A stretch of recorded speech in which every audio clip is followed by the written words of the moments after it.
Welcome to this explainer. Most people think the taxi business is pretty straightforward, right? You buy a car, you slap a sign on the roof, you drive people around, and you keep the fares. But today, we're going to peel back that deceptively simple illusion to reveal what this industry actually is. It's a complex, highly leveraged financial machine. So let's dive right into this, because the reality is going to completely change how you view every single taxi that drives past you. If we're looking at this strictly as a business, we have to start with one fundamental question. What is the real asset here? You'd probably assume it's the car, or maybe the driver's time and labor. But for most of the last century, the actual business, the thing people literally fought over, the thing they mortgaged their houses for, was just a small metal plate bolted to the hood of the car. In a city like New York, you can't just go out, cruise around, and start picking up passengers off the street. You need a government-issued permit called a medallion. This permit gives that one specific car the exclusive legal right to take a street hail, and the city strictly controls exactly how many of these exist. So the core concept here is that scarcity is a business model all by itself. Because the government barely let the number of these medallions increase over the decades, simply owning the right to drive became infinitely more valuable than the driving itself. And just look at this growth. It perfectly illustrates what happens when you introduce artificial scarcity into a market. When medallions were first sold in New York back in 1937, one cost about $10. By 1962, we're looking at around $25,000. By 2005, an individual medallion was running $80,000. And then it just absolutely took off. Because the city kept the supply, the value of that permit skyrocketed over the decades. It acted way more like a high-flying tech stock than a standard business license. Think about it. Nobody added anything to the car. The job itself didn't change at all, just the price of permission. Which brings us to this absolutely wild number. By 2014, a single piece of metal peaked at over $1 million. Really think about that for a second. Over $1 million just for the right to operate.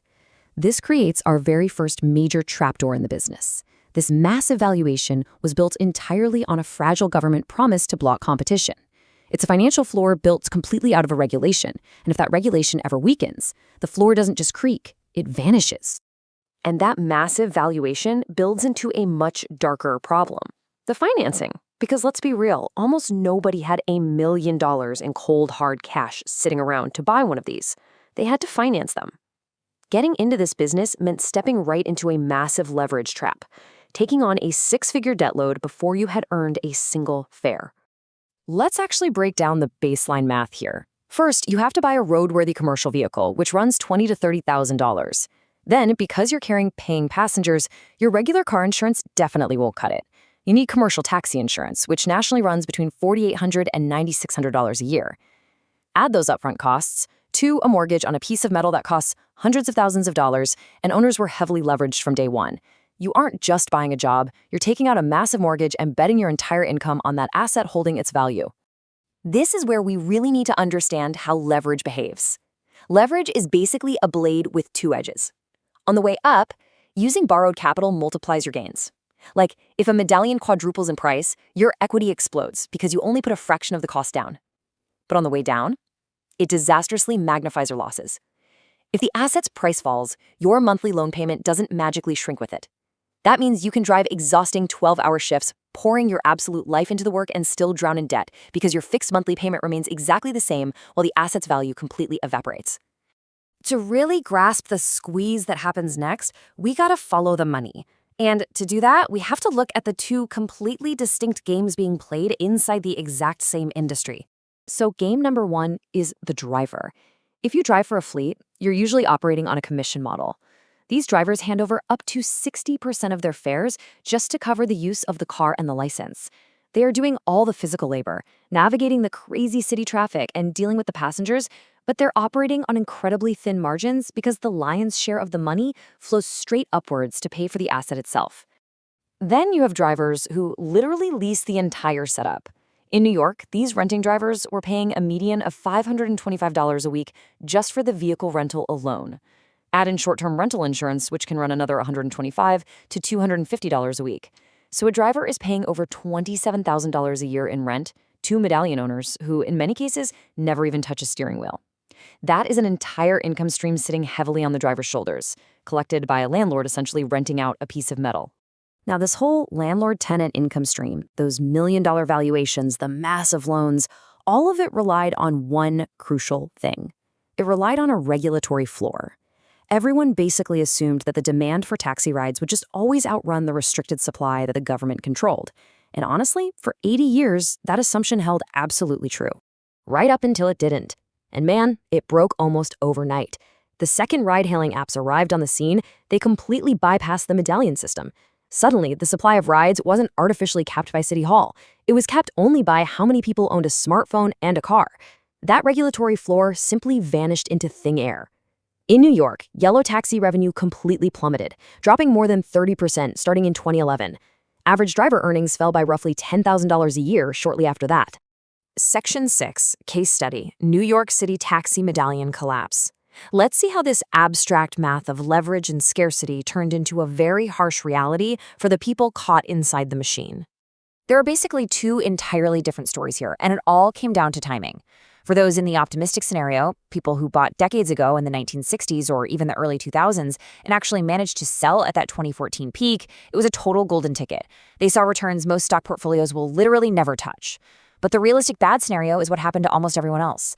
Buyers, many of them immigrant drivers with limited English who were told this was a guaranteed, safe investment, bought right near the inflated top. They financed with predatory loans, and when that floor gave out, they were trapped in massive, inescapable negative equity. The timeline of this collapse is honestly staggering. At the peak in 2014, a medallion was worth around $1 million. Just 4 years later, by 2018, the market completely crashed to under $200,000. The market went so cold, so fast, that at a city auction in July 2019, they couldn't even give them away. 13 out of 16 medallions offered didn't get a single bid. Hundreds of thousands of dollars in equity were simply wiped out overnight. But here's the thing. The loans didn't just disappear. The average driver was left suffocating under $600,000 in debt for an asset that was now effectively worthless to them. We're talking monthly payments that could easily run past $5,000. This wasn't just some bad day on Wall Street. It was a profound human crisis. The inescapable financial pressure tragically led to at least 8 driver suicides connected to the crisis by 2018. It's a sobering reminder of what actually happens when artificial financial structures collapse on top of the people at the very bottom. After immense public pressure, which included months of actual hunger strikes outside City Hall, the city and lenders finally stepped in. In 2021, they launched a relief program that restructured the debt, capping it at $200,000 and cutting typical monthly payments down to around $1,200. But even with that relief and a few slight market recoveries since then, prices today still remain 80 to 85% below their $1 million peak. So what's the actual bottom line here? What should we take away from all this? Well, this explainer reveals a pretty hard truth. The taxi business, at its highest levels, was never really about the service of driving people from point A to point B. It was fundamentally about collecting rent on a promise of artificial scarcity. Ultimately, the people who won in this system weren't the hardest working or the most skilled drivers. The real winners were simply the ones who timed their exit perfectly. They sold the promise before the government stopped keeping it, and they left everyone else holding the bag when the illusion finally shattered. Which leaves us with a final provocative thought to consider. When you buy an asset built entirely on a government rule, who really holds the power over your financial future?